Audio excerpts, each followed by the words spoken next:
Okay, this is limit worksheet packet worksheet number 2 still. We're going to start with number 43. So on number 43, there's two ways you can do this. Some of you may want to graph this piecewise function. Here's what I do. The limit as x approaches 1 of this function. Well, remember, we have to find the limit as x approaches 1 from the left and from the right. If I have x is less than or equal to 1, doesn't that make sense that that's approaching 1 from the left-hand side? Okay, this is where all the numbers where it's less than 1. That's the equation I'm going to use. For the numbers approaching from the right-hand side, I'm going to use this. So if I substitute 1 in, I should get the same thing if the limit exists. So let's see. If I plug 1 into this, 1 minus 2 times 1, that's going to give me a negative 1. When I plug a 1 in here, I get negative 2. So just from substituting in from the left and from the right, I'm showing that that limit does not exist. Let me show you what it looks like when you graph this. Okay, so when we graph, I want 1 minus 2x where x is less than or equal to 1. So if you get confused when graphing piecewise functions, here's what I do. Start with the point that they gave you. So if I plug 1 in here, we already know what we get. We get negative 1. So when x is 1, my y value was negative 1. And it's a closed circle because it said also equal to. So now let's choose a number less than 1, like 0. When I plug 0 in here, okay, when I plug 0, that's going to give me 0. 1 minus 0 is 1.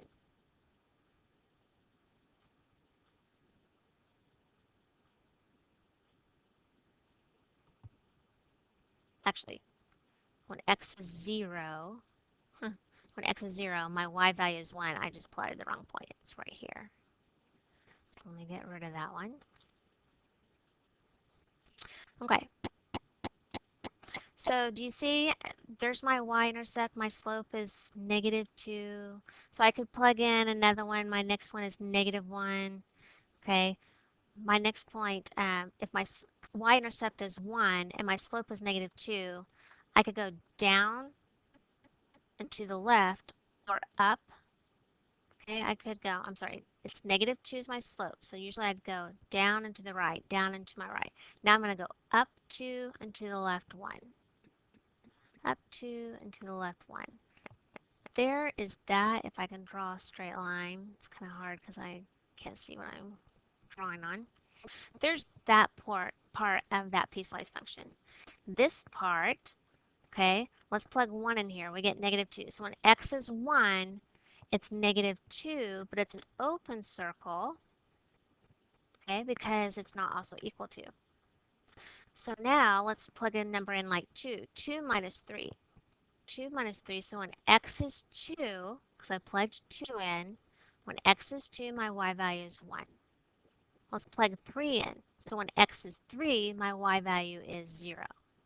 So here's what that piecewise function looks like. And so by looking at the graph, I can tell as x approaches 1 from the left and as x approaches 1 from the right, those two numbers do not match. So it is D and E. Okay, one more piecewise function. All right, let's do it like we did it first, just by plugging it in. From the left, I get 1. From the right, I get 1. So my limit is 1. Now let's graph it and see if I would get the same thing. Okay, I'm going to start at negative 1 for x. So when x is negative 1, so when x is negative 1, when I plug it in, negative 1 plus 2, I get 1. Okay, so there's my first point. It's an open circle. So let's choose a number to the left of that, like negative 2. So when I plug negative 2 in, negative 2 plus 2 is 0. So when x is negative 2, I get 0. Okay, let's plug in one more in, like negative 3. Negative 3 plus 2 is negative 1. So you see this line has a slope of 1. So there's my line. Okay, here, when I plug 1 in, I get 1 squared. So when, and this is a typo, this should say negative 1 right here.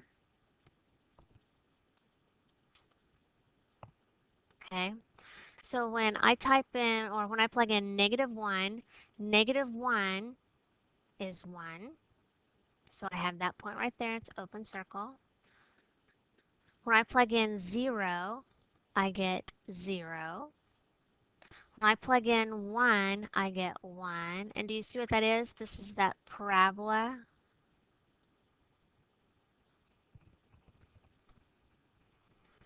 So as x approaches 1 from the left, negative 1 from the left, as x approaches negative 1 from the right, my limit is 1.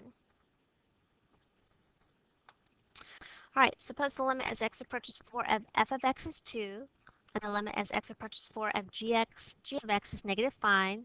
Find the limit of 3 times f of x minus 2 times g of x. So this is easy. They've given us our answers. We're just basically plugging numbers in. And we can do this because of the properties of limits. So the limit of f of x was 2 minus 2 times the limit of g of x, which is negative 5. So I have 3, 2 plus 10, 3 times 12, so 36.